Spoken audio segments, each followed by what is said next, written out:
Teacher yells, "You smell like fish," and kicks out black fisherman's son. Next day, Dad's Bentley. Barbara Winter's voice sliced through the silence of the classroom, sharp and unforgiving. "Mr. Thomas, the smell coming from your desk is bothering the whole class," she said, her tone dripping with disdain. Marcus Thomas, a 16-year-old with dark skin and short curly hair, sat in the second-to-last row of Westwood Academy's prestigious classroom. His broad shoulders stiffened under the simple T-shirt he wore, his heart pounding in his chest. He had arrived late that morning after helping his father unload the boat before dawn, a ritual they followed without fail to support their small family. "I'm sorry, teacher. I took a shower before I came," Marcus replied, his voice steady but tinged with the uncertainty of being the only black student in a room full of privileged peers. But Barbara Winter wasn't having it. She interrupted him with a short, mocking laugh. "Shower?" she sneered. "You stink of fish, Thomas. It's disgusting." She pinched her nose dramatically, her fingers adorned with expensive rings. "Get up and get out of my classroom now. Come back when you've learned the basics of personal hygiene." The classroom fell into a heavy silence. Some students nervously laughed. Others turned their heads away, too embarrassed to meet Marcus's eyes. But Marcus didn't move, his face a mask of wounded dignity. His gaze, though, betrayed a maturity that seemed far beyond his 16 years, an understanding born from hard work and humiliation that had become part of his life ever since his first day at this private school. "I said, get out." Winter slammed her fist on the desk, her face twisted in an expression of utter disdain. "This is an educational institution, not a fish market." With that, Marcus stood up slowly. His fingers gripped the edges of his desk, gathering his books with an air of methodical precision. He could feel the weight of the stairs on his back, each one a reminder of how much he didn't belong here. Despite everything, he walked toward the door, his pace steady, his head held high. Outside in the hallway, the cold metal lockers offered no comfort as he leaned against them, fighting the tears that threatened to betray him. His phone buzzed in his pocket. A message from his father. "Everything okay, son? I remembered today is your project presentation. Proud of you." A sad smile tugged at Marcus's lips. His father, Raymond Thomas, had no idea what had just happened. Raymond, a man who woke up at 4 a.m. every day to work the family's fishing boat, a man who had always taught Marcus about dignity and hard work. "I'm fine, Dad," Marcus typed, hiding the truth. "The presentation has been postponed." His father would never know the real reason he'd been kicked out of class today. Marcus couldn't bring himself to worry the man with another incident of prejudice. But the day was far from over. A secret lay in the shadows, one that Marcus had kept hidden for years, and it was a secret that would soon shake the foundations of the very academy that had shunned him. As Marcus wandered the hallways, avoiding curious glances, his mind was focused, calculating. Gabriela Santos, the confident editor-in-chief of the student newspaper, approached him at lunch. "Can I sit here?" she asked, taking a seat next to him, her voice low. "I heard about what happened in Winter's class," she continued, lowering her voice further. "This isn't the first time. Last year, she humiliated a Native American scholarship student until he dropped out." Marcus nodded, his eyes darkening. "That won't happen to me."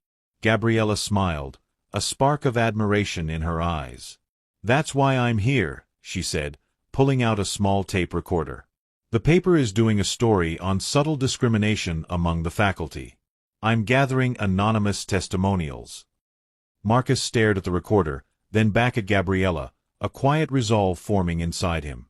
At that very moment, across the cafeteria, Professor Winters was watching the exchange. Her face contorted in disdain as she whispered to Principal Adrian Reynolds, "Look at that. The little fish is already contaminating other students with his drama. I should have rejected that scholarship when I had the chance." Principal Reynolds, his face perpetually tired, sighed. "Barbara, we need to be more careful. The school has a diversity policy to uphold." Winter's response was a laugh, one that held no humor. "That boy shouldn't even be here. His parents probably can't read. He's a waste of resources that could go to students who will actually do something with their lives." But what they didn't realize was that their voices carried across the cafeteria, their words captured by Gabriella's recorder. Later that afternoon, as Marcus headed to the bus stop, the hum of an engine pulled him from his thoughts. A sleek black Bentley rolled up to the curb, its rear window slowly rolling down to reveal Raymond Thomas, his father. "Get in, son," Raymond said with a tired smile. "Your mother called. She said you sounded down when she spoke to her earlier." Marcus hesitated for a moment. "I didn't want to bother you at work," he replied softly. "You never bother me," Raymond answered, his tone gentle. "Besides, we need to talk." The inside of the Bentley was a world of understated luxury, polished wood and soft leather. It wasn't the first time Marcus had ridden in the car, but he rarely did so near the school. Their family had an unspoken agreement: keep up appearances, live modestly, and protect their legacy. As the car glided through traffic, Raymond glanced at Marcus, sensing that something was off. "What happened today?" Raymond asked, his voice calm but concerned. Marcus let his mask slip for the first time, his voice catching in his throat. He recounted the incident in class, the humiliation, the thinly veiled prejudice. Raymond listened silently, his face a mixture of contained anger and sorrow. "I'm tired, Dad," Marcus admitted, his voice small. "Tired of pretending to be less than I am. Tired of putting up with this just to avoid attention. Tired of being told I don't belong." Raymond nodded slowly. His fingers tapped rhythmically on the armrest, the silence in the car growing heavy with unspoken words. "Do you know why I chose to live the way I do?" Raymond asked finally, his voice quiet. "Why I stayed on the boat even after I built the company?" Marcus frowned. "To teach me the value of hard work," he answered automatically, repeating what he had heard his whole life. "Partly," Raymond smiled, though there was something deeper in his expression. "But mostly because the sea keeps me honest. When I'm out there, I'm just another fisherman battling the waves. Money means nothing. The fish don't care if you show up in a luxury yacht or a small fishing boat." The Bentley pulled up to a modern building in the heart of the city, the headquarters of Thomas Marine Enterprises, one of the largest sustainable seafood companies in the country. Raymond turned to his son, his expression darkening slightly. "But sometimes, we need to remind people who mistake humility for weakness that they're making a serious mistake." Inside the building, the contrast was striking. Marcus felt the weight of the world shift as the executives and employees greeted them with the utmost respect. No one questioned Marcus's presence beside his father, the CEO of a multimillion-dollar empire. Raymond's voice softened as he led Marcus into his office. "Tomorrow, I have a meeting with the Westwood Academy Board," he said. "I've been one of their main anonymous donors for years. Only Principal Reynolds knows that." Marcus's eyes widened. "Why didn't you ever tell me?" "Because I wanted you to earn your place based on your own merits," Raymond replied. "I wanted you to know real life before you knew privilege. But maybe I was unfair. Maybe it's time to make things right." The stage was set for a confrontation no one at Westwood Academy could have predicted. The next day at Westwood Academy, the routine continued as if nothing had changed. The school buzzed with the typical energy of wealthy students arriving in their expensive cars, teachers scurrying to prep their lessons, and Barbara Winters walking through the parking lot, her air of superiority palpable. But something felt different, something was coming, and no one knew it yet. That's when it happened. A black Bentley Continental GT, sleek and polished to perfection, cruised silently into the school's parking lot. The sound of its engine, a quiet hum compared to the usual roar of sports cars, immediately caught the attention of students standing nearby. Whispers rippled through the courtyard, growing in intensity. "Whose car is that?" one student asked. "It must be some important donor," another replied, eyeing the expensive vehicle. The car slowed to a stop, parking in the reserved space for special visitors. The driver stepped out, opening the door for Raymond Thomas, who emerged in an immaculate Italian suit that exuded the kind of power that could only come from a self-made billionaire. But it wasn't just Raymond's presence that drew attention. It was the second door that caused a stir. Marcus stepped out of the Bentley next, holding his backpack, dressed simply but walking with a quiet confidence that was new to him. His posture was different, He no longer carried the weight of shame. Barbara Winters froze in her tracks, her coffee cup teetering dangerously in her hand. A moment of shock overtook her face before she managed to regain control, but the color drained from her cheeks. "It's the fish-smelling boy," a voice whispered from the crowd. "The one she kicked out yesterday." The sight of Marcus, the same student she had publicly humiliated just the day before, walking beside his father like an equal, was more than Barbara could stomach. The entire scene felt surreal, as if the world had flipped upside down in a matter of hours. Inside, Principal Adrian Reynolds waited nervously for the meeting to begin. He hadn't been expecting Raymond so early. "Mr. Thomas, we weren't expecting you today," he said, his tone a mix of surprise and uncertainty. "The board meeting isn't scheduled until later." Raymond didn't hesitate. "I decided to come early," he replied, his voice calm, but his words carrying an undeniable weight. "I want to witness how my son is treated in regular classes." Barbara approached, her expression tight, forcing a smile. "Mr. Thomas, it's a pleasure to meet you," she said, extending a hand.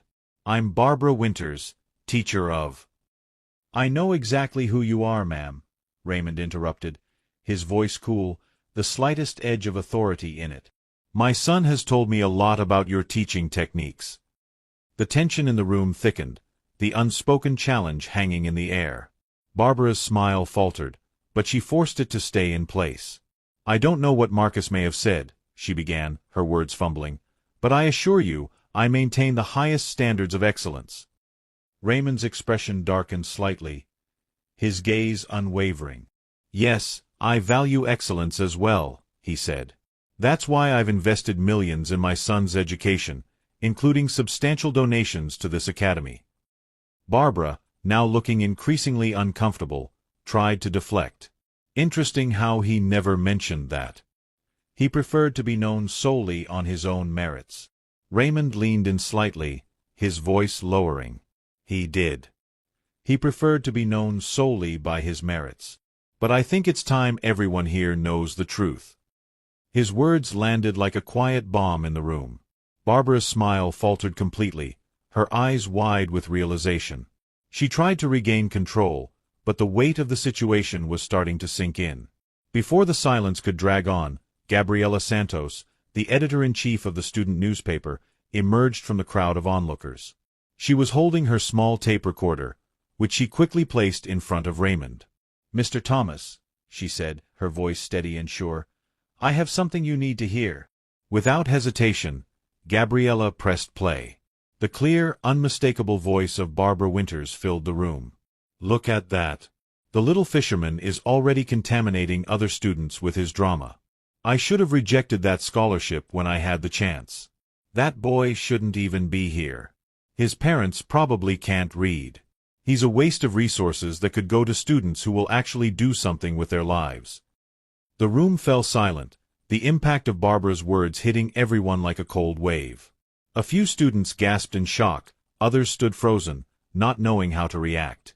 Some of the teachers averted their eyes in shame, while others seemed too stunned to speak. Barbara Winters stood motionless, her face turning an unnatural shade of pale as the full weight of her actions became impossible to deny. The silence was deafening, but Raymond's voice cut through it. "It would be interesting to know the proper context for such comments, teacher," he said calmly, his voice carrying a deep, calculated edge. "Especially considering that the fisherman you so casually belittled has 3 patents in the marine industry and revolutionized global sustainable fishing." Barbara's mouth moved, but no sound came out.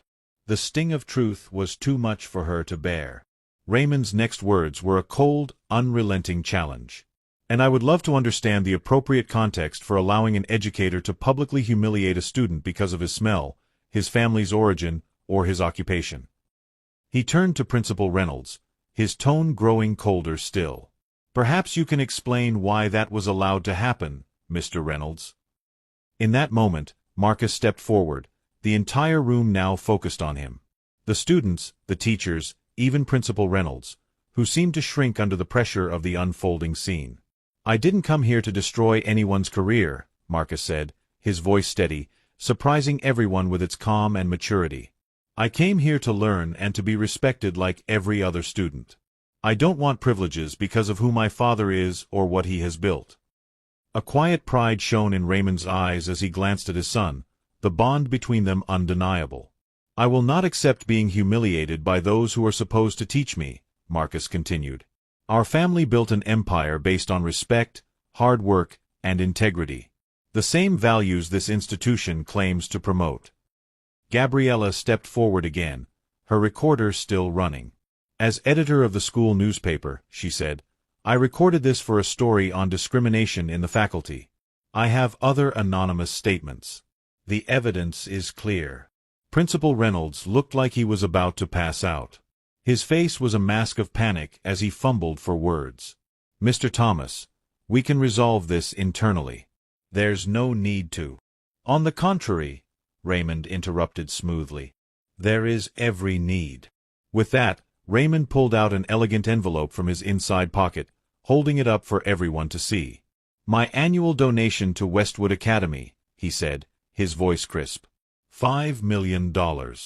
Contingent on the immediate implementation of an anti-discrimination program and a complete review of the institution's disciplinary policies. I also demand the immediate suspension of any educator with a documented history of discriminatory behavior, pending formal investigation. The silence in the room was suffocating. Barbara Winters, who had built her career on the belief that money and privilege could shield her from the consequences of her actions, now stood completely exposed. The reality of her own arrogance hit her harder than any verbal confrontation could. For the first time, the power in the room wasn't hers. Raymond Thomas had come to Westwood Academy for one purpose: to ensure that his son would be treated with the dignity and respect every student deserved. But what he had really done was to force a reckoning that would change the school forever. It was a lesson in humility, and one Barbara Winters would never forget. The tension at Westwood Academy was palpable the next morning, the atmosphere thick with unease. Students and faculty alike couldn't shake the events of the previous day, when Marcus Thomas's father, Raymond, had arrived with a bang that reverberated through every corner of the prestigious institution. The Bentley, the confrontation, the donation. It was all anyone could talk about. As the sun rose, the usual hum of school life continued. Students strolled between classes, teachers hurried to prepare their lessons, but the reverberations of Raymond Thomas's visit were far from over. The ripple effects were just beginning to take shape, and the academy had no idea what was coming. In the hallway, Barbara Winters walked briskly, her heels clicking sharply against the polished floor. But her usual air of superiority was gone. The confidence she had once worn like a badge of honor was nowhere to be found. Instead, there was a palpable unease in the way she held herself, the way she scanned the hallways as if expecting to be cornered. Her eyes met Principal Reynolds as he rounded the corner, and for a brief moment, neither of them spoke. The tension between them was thick enough to cut with a knife. "Barbara," Reynolds said after a long silence, his voice cautious, "we need to talk." "I know," she replied, her voice tight. "I'm sure the board will be discussing my performance in the coming days." Reynolds nodded, his face grim. "We'll figure this out. But you should know, the board is taking Raymond Thomas's demands seriously. We're under pressure to implement those changes, especially the anti-discrimination program." Barbara's face tightened, her lips pressing into a thin line. "I never expected him to come in like that," she muttered, more to herself than to Reynolds. "I thought he was just another parent, one who gave money and expected nothing in return." "You should have known better," Reynolds said softly, a hint of reproach in his voice. "It was a mistake to underestimate him." Barbara didn't respond, her mind already swirling with thoughts of how to salvage her reputation. She had never been one to let a setback define her, but this was different. Marcus had outmaneuvered her, and in front of the whole school. Meanwhile, Marcus, for the first time in his life, felt like he could breathe freely at Westwood Academy. His walk through the hallways that morning wasn't burdened by the usual stares and whispers. Instead, there was something different in the air, a shift that Marcus hadn't fully understood until now. His confrontation with Barbara Winters had not only changed how he saw himself, but had also changed how others saw him. As he walked to class, he noticed the subtle change in the way his peers looked at him. It wasn't the usual discomfort or disdain. This time, it was respect. The students who had once snickered behind his back were now looking at him with curiosity, even admiration. He hadn't expected that. But more than that, Marcus was starting to understand the power he held, not because of his father's wealth or success, but because of the dignity he had chosen to carry through his struggle. At lunch, Marcus sat alone as usual, but this time it was different. The whispers around him weren't mocking. They were interested, respectful. He glanced up as Gabriela Santos, the editor-in-chief of the student newspaper, walked over with a thoughtful look on her face. "I spoke to some of the board members this morning," she said, sitting across from him. "They're taking Raymond's donations seriously. The anti-discrimination program is going to be implemented, but it won't be enough to truly fix everything. It's going to take more than a few training sessions and a policy change." Marcus nodded slowly, considering her words. He had expected that. The fight wouldn't end with just one victory. "I don't want just a program," he said quietly. "I want real change. I want a culture change. Something deeper than just a few meetings." Gabriela's eyes lit up. "I'm with you on that," she said. "But it won't be easy. People like Barbara Winters don't change overnight. And there are plenty of others just like her in the school." Marcus looked around the cafeteria, seeing familiar faces. Some were curious, some were still distant, and some were starting to nod, as if they too were beginning to see the injustice in the air that had never been addressed. "Then let's make it happen," Marcus said, a spark of determination in his eyes. "Let's make sure everyone knows what this school really stands for. And if it's going to be about respect, then we'll make sure it's not just a policy on paper." Gabriela smiled, clearly impressed. "You've got the right attitude, Marcus. I think the story we've been working on can do a lot more than just expose discrimination. It can start a movement." Later that afternoon, Marcus was called into Principal Reynolds's office. He sat across from the principal, who seemed unusually uncomfortable. "Marcus," Reynolds began, clearing his throat, "I wanted to personally apologize for what happened yesterday. The way you were treated by Ms. Winters was inexcusable, and we are committed to making sure something like this never happens again." Marcus sat back in his chair, his eyes not showing anger but something much more powerful, resolve. "Thank you, Principal Reynolds. But it's not just about Ms. Winters. It's about the way things have always been around here. How students like me are treated. How we're seen as outliers or less than because of where we come from or what our families do." Reynolds shifted uncomfortably but nodded. "I understand. And I can assure you that we are working to make Westwood a more inclusive place. But change takes time. We'll start with the program and the review of faculty conduct. I hope you'll be patient with us as we move forward." "I'm not asking for patience," Marcus replied. "I'm asking for respect. For real respect. And if it takes time, then fine. But you have to follow through." Reynolds met his gaze. For the first time, Marcus could see a flicker of understanding in the principal's eyes. "Agreed," Reynolds said quietly. "We will follow through." As Marcus left the office, he couldn't shake the feeling that things were changing. He hadn't just won one small battle. He had started a fight that could change everything at Westwood Academy. The faculty, the students, even the administration, it was all about to be tested. And Marcus knew that no matter what came next, he would stand tall. He wouldn't be silent anymore. That night, as Raymond Thomas sat in his luxurious office at Thomas Marine Enterprises, he received an unexpected call. It was Gabriela Santos. Her voice crackled with excitement as she relayed the latest news. "The board's backing down on some of their initial resistance," she said. "They're taking the changes seriously now. But the real work is going to be in the classrooms. The students are starting to speak up. They want to be part of this movement too." Raymond smiled, his eyes gleaming with quiet pride. "Good. It's about time." Tomorrow, the real work would begin. And Marcus was ready. 3 months had passed since the dramatic confrontation at Westwood Academy. What had started as a single moment of humiliation for Marcus Thomas had blossomed into a full-fledged revolution within the walls of the school. The anti-discrimination program had been implemented, and the board had committed to revising the institution's policies on diversity and inclusion. The transformation was visible in the smallest of changes. The tone of the school's culture had subtly shifted, though not without resistance.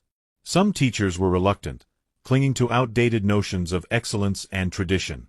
Students were still grappling with the idea of true inclusion, while others, like Marcus and Gabriella, had become powerful catalysts for the movement. In the newly renovated auditorium, Principal Adrian Reynolds stood at the podium, his usual weary demeanor replaced by a glimmer of optimism. His speech that day was one of accountability, but also hope that the school could learn from its mistakes and rebuild a community rooted in dignity and respect for every student, regardless of their background. "We've made significant strides over the last few months," Reynolds began, his voice echoing through the room.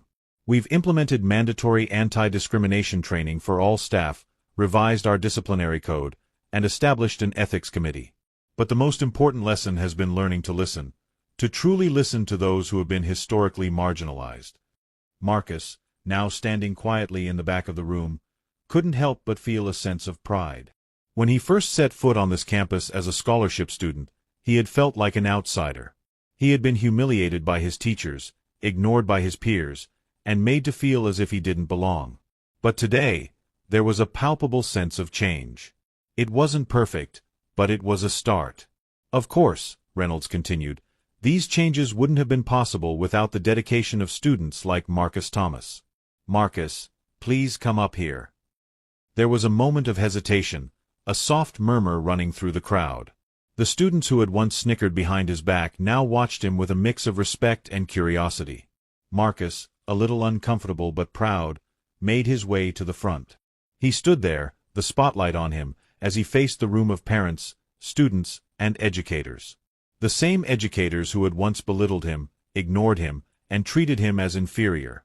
"Thank you, Principal Reynolds," Marcus said, his voice steady. "The real change we're seeing now is about more than policies and programs. It's about making sure every student is treated with the dignity they deserve, regardless of where they come from, what they look like, or what their family does." There was a brief but sincere applause, and Marcus felt a swell of emotion rise in his chest. This was what he had fought for. This was the beginning of something larger than himself. After the ceremony, as people began to file out of the auditorium, Marcus was approached by Charlotte Williams, the student council president. Her usual confident demeanor had softened into something warmer, more genuine. "The admissions committee wants your help revamping the scholarship selection process," she said, her voice tinged with sincerity. "Your perspective would be invaluable in making sure it's truly inclusive." Marcus smiled, feeling a new sense of possibility. "I'd be happy to help," he replied. "I also have some ideas about a mentoring program for new scholarship recipients." The conversation shifted to the future, one that Marcus, for the first time in a long while, felt fully prepared to be a part of. He wasn't just the scholarship student anymore. He was a part of the change that was unfolding at Westwood. As they headed toward the exit, Raymond Thomas appeared at Marcus's side. He had been quietly observing from the back of the room, his presence a testament to the long road they had walked together. "Very proud of you, son," Raymond said softly, placing an arm around Marcus's shoulders. "You could have used this whole situation to your own advantage or to flaunt our position, but you chose to turn it into something greater." Marcus looked up at his father, a quiet smile tugging at the corners of his lips. "I learned from the best." They walked together toward the parking lot, where Raymond's black Bentley awaited them. The vehicle, sleek and imposing, had become a symbol of their journey, a reminder that their family's legacy wasn't just built on wealth or status but on the values that Marcus had carried through the hardest moments of his life: humility, dignity, and respect. As they climbed into the car, Marcus's phone buzzed with a message from Gabriella. "My editor at National Magazine wants to publish an expanded version of my story. They want to include stories from other schools as well." Marcus smiled at the message, impressed by Gabriella's tenacity. "That's fantastic," he replied. "I always knew your work was bigger than just Westwood." As Raymond pulled the car into motion, Marcus glanced out the window, his thoughts drifting. A new chapter was beginning, not just for him, but for the entire school. The small moments of change, the way students now greeted him with respect, The conversations about diversity that had once seemed too difficult to have were all evidence of a shifting tide. But as much as Marcus felt proud, there was still more to be done.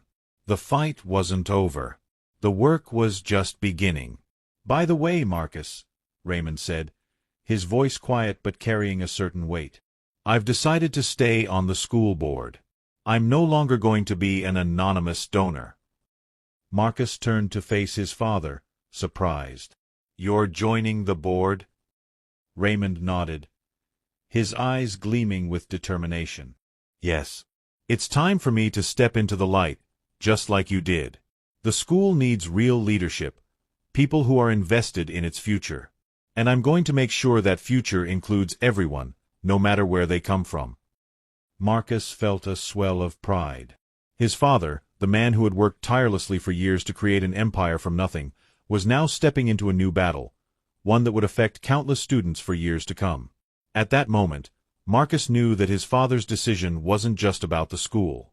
It was about continuing the legacy of respect, integrity, and hard work that had always been at the heart of the Thomas family.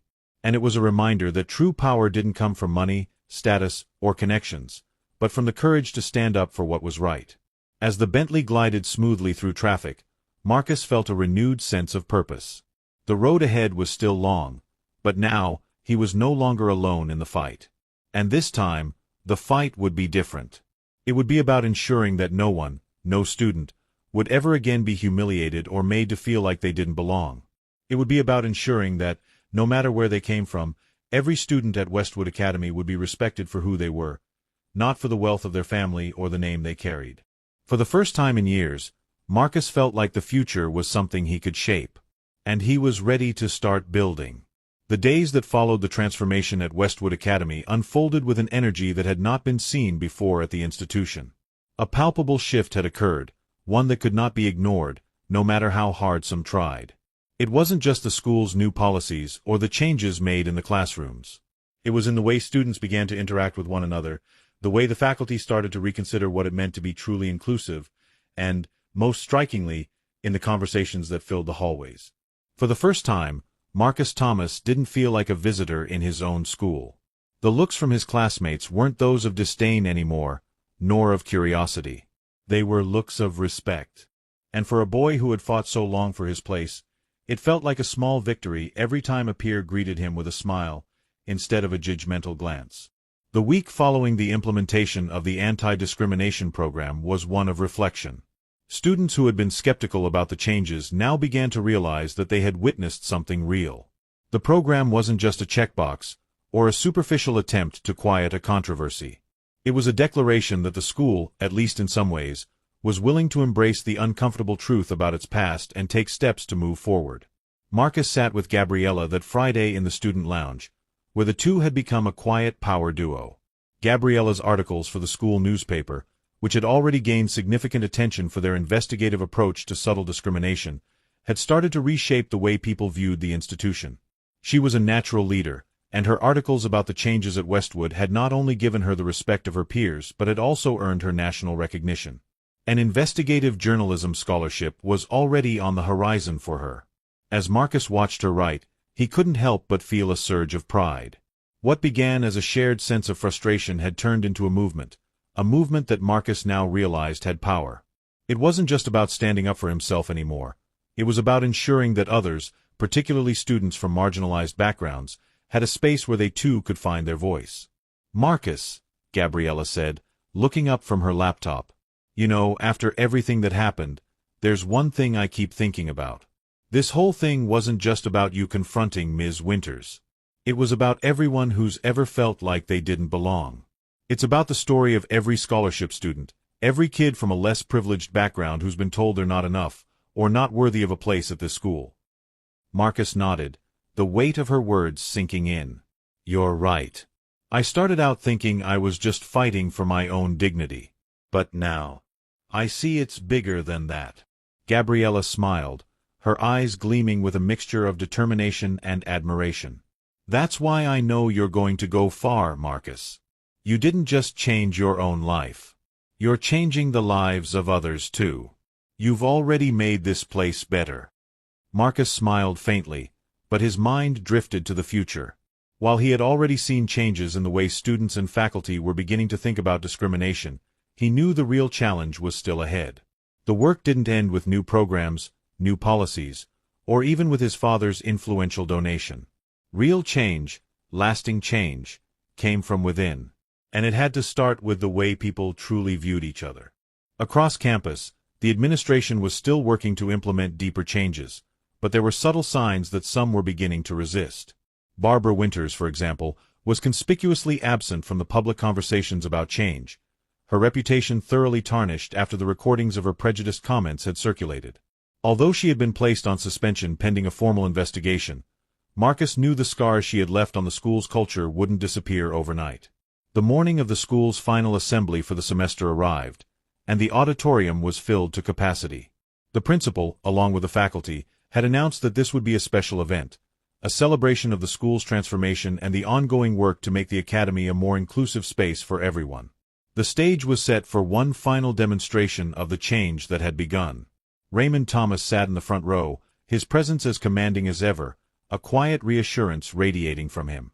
He had been actively involved in the school's new leadership initiatives, pushing for accountability while maintaining his quiet strength.